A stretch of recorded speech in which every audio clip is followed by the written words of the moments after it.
She was 10 years old, barefoot in the December snow, holding a crying baby tight against her chest.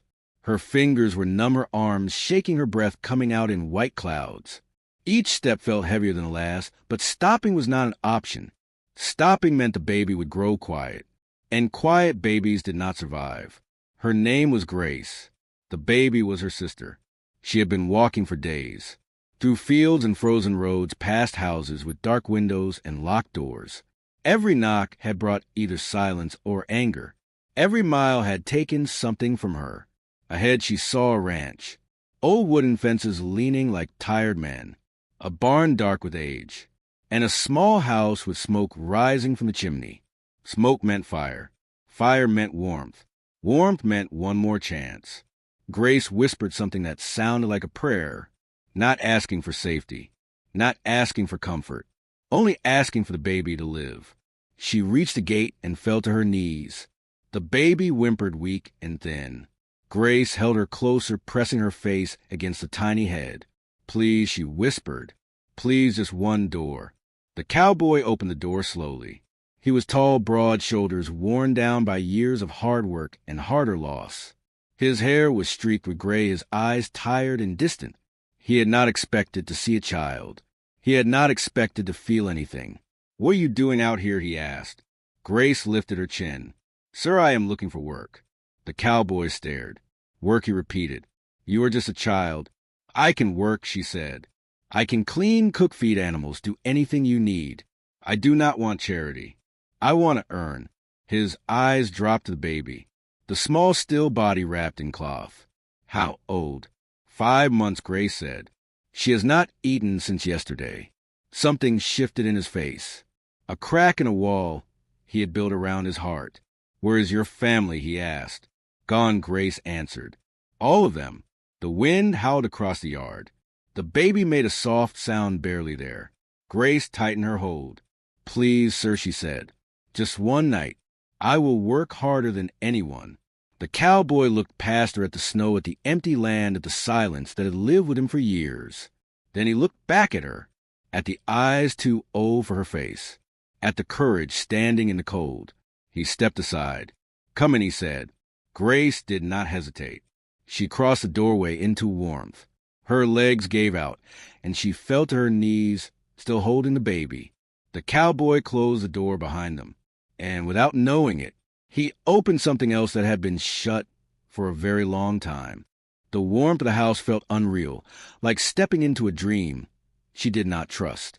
Grace knelt on the wooden floor, holding her sister close, afraid that if she stood the moment might disappear. The baby stirred, weak but alive. That alone felt like a miracle. The cowboy moved quickly. He filled a pot with water, set over the fire, and brought out an old bottle and a cloth. His hands were rough but careful, like he remembered how to do this, even if he had not done it in years. Sit there, he said. Do not move. Grace obeyed. Her arms trembled from holding the baby for so long. When he returned with warm milk, she watched every move, afraid to blink. You know how to feed her? He asked. Yes, sir, Grace said. I have done it since she was born.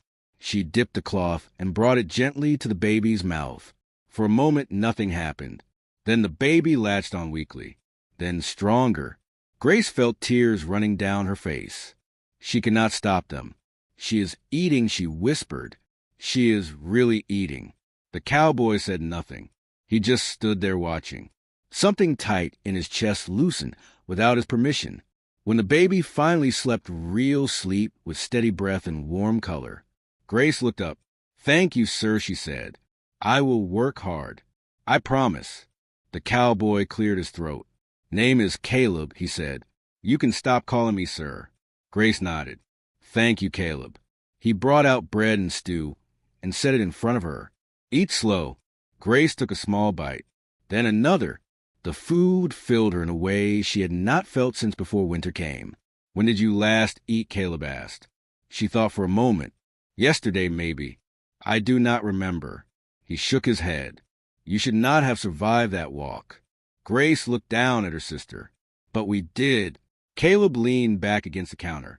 I lost my wife 3 winters ago, and my son left after that. House has been empty since. Grace understood without asking. She had seen that look before. In mirrors. In people who had lost too much. "I can help here," she said softly. "I did not take much space." He looked at her, then at the baby, then toward the back hallway. "There's a room back there," he said. "It used to be my son's. You can stay tonight." Grace felt her chest tighten. "Just tonight. We will see tomorrow," he replied. That was enough. More than enough. That night, Grace laid the baby on the bed and sat beside her, listening to the quiet, not the dangerous quiet of the road, but a quiet that felt safe. Down the hall, Caleb sat by the fire staring at the flames. He had let strangers in. He had broken his own rules. But for the first time in years, the house did not feel so empty. Morning light slipped through the window, pale and cold. Grace woke before the fire had fully died. Her body moved on habit alone. She checked her sister first. The baby slept warm and quiet. The good kind of quiet. Grace exhaled slowly. She had not realized how tightly she had been holding her breath. She slid from the bed, careful not to make noise. Her feet touched the floor, and pain shot up her legs. Feeling had returned. That meant healing. Or suffering. She accepted both. In the kitchen, Caleb was already awake. Coffee steamed in a chipped mug. He watched her enter like he had not expected her to actually stay. "You should rest," he said. "I rested," she replied. "Now I work." He frowned. "Your feet. They will carry me," she said. He sighed and motioned toward the table. "Sit and eat first." She obeyed but barely waited before standing again. "Tell me what needs doing." Caleb hesitated, then handed her a broom. "The floor needs sweeping, and the shirts need mending." She smiled at that. Mending, she knew. As the hours passed, the house changed. Dust lifted. Windows cleared. Fabric became whole again. Caleb noticed everything. The quiet humming she did while she worked. The way she spoke to the baby even when asleep. The way the house felt less heavy. "You do this like you belong here," he said. Grace paused. "Belonging is something you earn," she replied. That hit him harder than he expected. By midday, her feet throbbed and her hands shook. But she did not slow. Caleb finally stopped her. "Enough," he said. "You will break yourself." She looked at him surprised. No one had ever stopped her before. "I need to earn staying," she said. Caleb knelt in front of her suddenly, his voice low. "You earned it the moment you walked through that door." Grace blinked fast, holding herself together. That afternoon, he showed her the animals. She learned each routine, each sound, each task. The horses trusted her quickly. Caleb watched one lean its head into her shoulder. "Animals know," he muttered. That night they ate together. Not strangers. Not family. Something in between. "Where would you go if you did not stay?" he asked. Grace thought, "I do not know, but I would keep walking." Caleb nodded slowly. "You can stop walking here." Her eyes lifted to his. "Really, we will figure out together," he said. Grace held her sister closer. For the first time since winter began, she allowed herself to believe that tomorrow might not be about survival. And Caleb sat by the fire later that night, listening to two soft breaths in the back room, wondering when exactly his empty house had become a home again. Days passed quietly at the ranch. Not easy days, but steady ones. Grace learned the rhythm of the land. Morning chores, feeding animals, hauling water. Midday cooking, cleaning, mending. Evenings by the fire with her sister asleep nearby. Her feet healed slowly. The red faded to pink. The pain softened. But the memory of cold never left her. Caleb watched her work. Watched the way she never wasted motion. Never complained. Never asked for more than what was given. One evening as the sun dropped low, he spoke. "You do not act like a child." Grace did not look up. "Children do not keep babies alive," she said. That answer stayed with him. A week later, a wagon appeared at the edge of the road, dust rising behind it. Grace felt fear tighten in her chest. Fear learned from experience. Caleb noticed immediately. "Stay inside," he said. But Grace stepped onto the porch anyway. The woman climbing down wore a sharp coat and sharper eyes. "Grace," she said. "There you are." Caleb stepped between them. Who are you? The woman lifted her chin. Prudence Whitman. Her aunt. Grace felt the old weight return. You sent us away, she said. I did what I had to, the woman replied. Now I am here to take you back. Caleb stood firm. You are not taking anyone. She laughed cold. You have no claim. They are blood. Grace spoke before fear could stop her. Blood does not mean care. The woman sneered. You are a child. You do not decide. Caleb placed a hand on Grace's shoulder. She decides more than you ever let her. Prudence narrowed her eyes. This is not over. She climbed back into the wagon, leaving silence behind. That night, Grace did not sleep. Caleb sat beside her. You are not leaving, he said. I do not want, she whispered. Then you will not, he replied. Something settled between them. Not fear, not doubt, resolve. The days after the woman came were heavy. Not loud, not violent, just heavy like the air before a storm.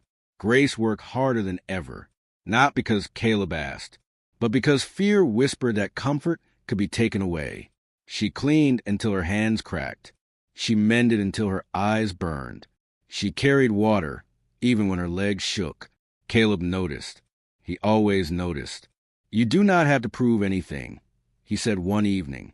Grace kept her eyes on the floor. If I stop, I might lose this. Caleb stepped closer. Lose what? This, she said. The house. The safety. You. The word hung between them. Caleb exhaled slowly.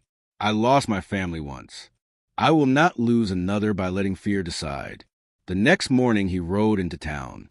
Grace watched from the porch, holding her sister. The dust followed him like a promise. He returned near sunset, his face tired but determined. I spoke to a lawyer, he said. File papers. Temporary guardianship. Grace could not speak. If she comes again, he continued, it will be in front of a judge. Not at this gate. Grace sank onto the step, tears finally breaking free. Not from fear, from relief. That night she slept deeply. The baby curled warm against her, for the first time without listening for footsteps. Days later the letter arrived, a name written in careful ink. Thomas. Caleb stood still when he read it. His son was coming home. Grace watched the strength leave his knees, then return. When Thomas arrived, he saw everything. The clean house, the laughing baby, the girl with old eyes. You saved him, Thomas said quietly. Grace shook her head. We saved each other. That night, the fire burned bright, and for the first time in years. Caleb laughed. The morning of the hearing came cold and bright. Grace held her sister close as they walked into the courthouse. The building felt too big, too heavy, too full of strangers who did not know what it meant to survive. Caleb walked beside her, steady and silent. Thomas followed, carrying papers and hope in equal measure. The woman sat across the room, her eyes sharp, her mouth tight. She did not look at Grace. When Grace was called forward, her legs trembled, but she stood tall, the way she had learned to stand in the snow. Tell us what happened, the judge said. Grace spoke slowly. She spoke of walking, of knocking on doors, of being turned away, of the gate that opened when all others closed. She spoke of work, of care, of warmth, of safety. She spoke of love without ever using the word. When she finished, the room was silent. Caleb spoke next. He did not defend himself. He did not argue blood. He simply told the truth. I opened my door to a child asking for work. She gave me back my life. The judge looked at the woman, then at Grace, then at Caleb. This court rules in favor of the child, he said. Guardianship granted. Grace felt the world shift. Not loudly, not suddenly, but permanently. Outside the courthouse, she cried. Not because she was sad, but because she was free. They returned to the ranch as the sun lowered. The gate stood open, waiting. Caleb stopped beside it. Years ago, he said, I kept this gate closed. I thought it kept pain out. Grace looked up at him. And now I leave it open, he said, because sometimes hope comes walking through. Grace smiled, a real smile, not careful, not small. That night they ate together, not as strangers, Not as guests, but as family. Caleb cleared his throat. Grace. She looked up. If you want, you can call me Pa. Her breath caught. She nodded once. Pa. The fire burned warm. The baby slept safe. And the house held laughter again. One look had changed his heart forever. But one brave child had changed everything.